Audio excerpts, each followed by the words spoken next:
下面这两张图，你们觉得哪一个是静脉曲张？答案是，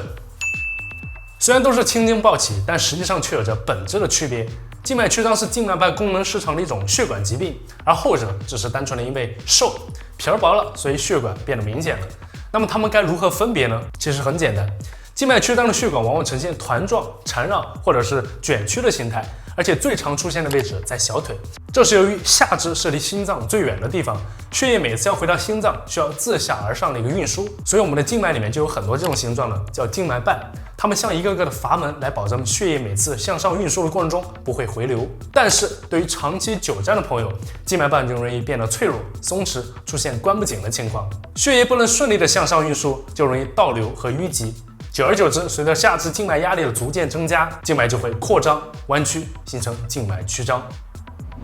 然后我们再来看后面这种情况，这种青筋暴起经常出现在健身人群中，主要原因其实就是因为体脂率低。通常只要你低于15%的体脂率，四肢就能看到血管，所以哪怕是不健身但是本身就很瘦的人，小臂和手背也可以看到血管，只是可能没有健身的血管那么粗。这是因为经常进行力量训练的人，要保证肌肉的血液供应和运输，血管就会适当的增粗，来提高血流量。尤其是在训练过程中和天气较热的时候，这个叫做血管的代偿性改变。而对于那些即将登台要比赛的健美运动员，在他们这种极低的个位数体脂率下，你甚至能在他的大腿和躯干上也能清晰的看到血管。